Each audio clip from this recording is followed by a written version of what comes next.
Hi, everybody. Glad to be uploading again. I took yesterday off. I think I uploaded 2 to 3 days in a row. Anyways, all the libs are probably crapping their pants right now reading this. The Donald Trump Act has been passed, folks. What is the Donald Trump Act? Well, evidently it's probably something in favor of Donald Trump, more than likely. And more than likely also, he probably sponsored it. But I'll go into what Political Insider and The Hill actually says about it.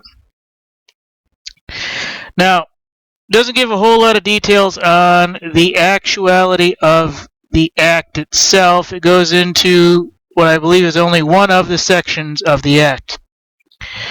But the U.S. House of Representatives just issued a major defeat by Obama, etc. This Donald Trump Act, House Resolution 3099,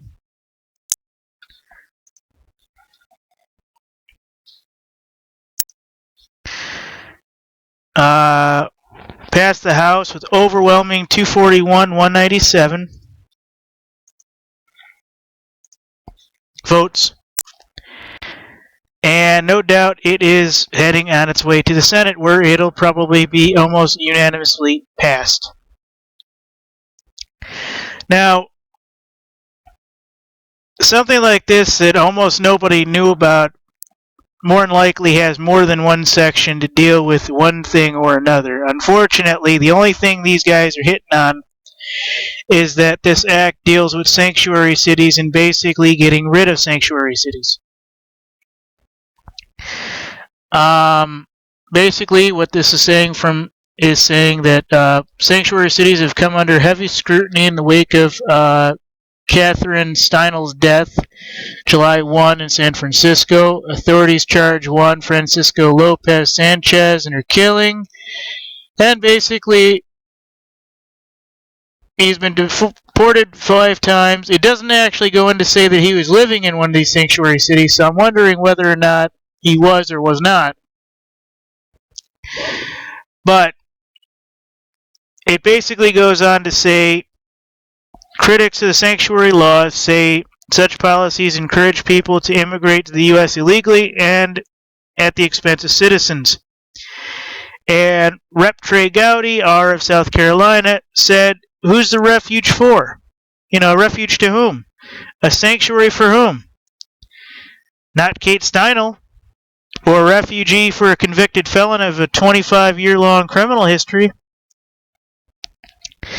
Democrats accused House Republican of bringing up the bill in part because real estate mogul and Republican presidential candidate Donald Trump focused on illegal immigration and sanctuary cities, and they dubbed the bill Donald Trump Act. Okay, sounds good. Now, I guarantee you it has a little bit more to do with that, and more than likely, he probably sponsored it and wrote a few things in, probably like his presidency. Probably gave everybody in the House, so much money to go ahead and push his name through. I'm not going to say it hasn't happened yet, folks, but anyways, I got that from Political Insider. Political Insider got this from The Hill. So if you don't believe one, you pretty much have to believe the other, that this thing actually exists. And believe it or not, folks, the House votes to punish sanctuary cities. This is coming from The Hill. 1 second. Yeah, switch. There we go.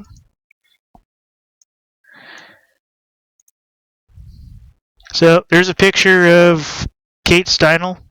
I know I'm pronouncing her name wrong. I apologize.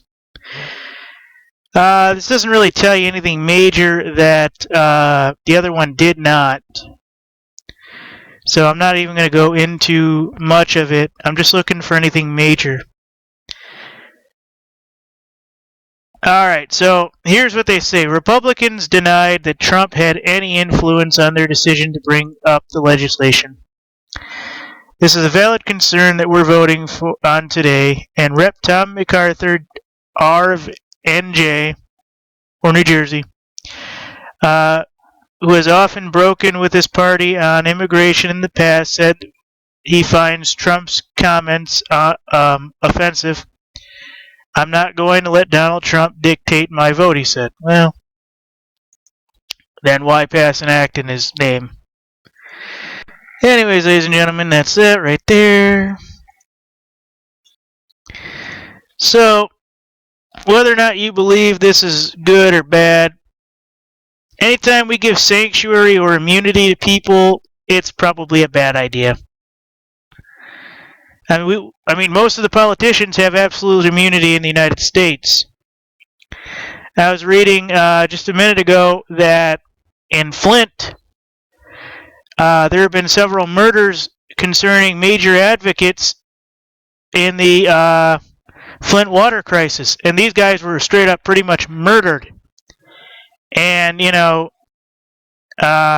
none of the Michigan legislatures or government body wants to even go on record to comment about the murders, almost as if, higher ups thereof. I'm not going to finish the sentence, but you guys get the idea. So, they say that Trump didn't have anything to do with this, but let's be honest, the guy's name is there, and he's running for political office, so somebody's trying to kiss his ass. I don't blame him, You want rich people on your side, I agree with that. You definitely don't want to piss him off. So you wanted to let them know that the House is definitely on their side, and how do you do that for a presidential candidate? Easy, you pass a bill with his name on it. And if you get it passed, ladies and gentlemen, that means that part of the government has his support. More than likely, they had his support from the beginning, but hey. This is a good step in the right direction. No, I don't believe that he is absolutely what America needs, but I do believe he will get shit done. I've commented that, he has actually stated several times that he would love to make, the average work week up to 80 hours per person. And I believe if he becomes president, he's going to up it from 40 to at least 60. I have almost no doubt in my mind. And somebody commented, Mark, that's going to basically take everybody that's working and burn them out real quick. How's everybody going to survive? I said, well, they're going to need more coffee. They're going to need more protein shakes. They're going to need whatever their addiction is more. And that's going to be that. I mean, the way he runs his companies, ladies and gentlemen, and I know you guys want to focus on all his overseas dealings where people are like slaves and shit like that, but that happens in those countries and there's nothing you can do about it. If you go over there and do business, that's what you're doing business with, folks. If you look at the way he runs his companies, ladies and gentlemen, the reason he is successful is because everybody busts their ass off and probably works 112 hours a week plus. That's the reason he's successful. Because every one of his employees, best of my knowledge, that is loyal to him, has a job. And because they have a job, they're there at their job. And you can say what you want about whether or not he's successful. If he becomes a billionaire because he worked his ass off rather than was the smartest guy in the room, then God bless him. Oh, his daddy gave him the money. Yeah, but you have to step it up too. I mean, I know billionaires that I've read on and shit whose parents basically disowned them because they were slackers and everything else. I mean, look at the Bush family. They let George W. in, and when Jeb, who everybody thought was, the rising star of the family, decided to run for president, he was basically booed out of office, and before even making it to the White House. You can't tell me the Bushes aren't billionaires. They run oil all around the world, have controlled war zones and everything else. So anyways, folks, the Donald Trump Act has passed. I imagine it will almost unanimously be passed in the Senate as well. Thank you.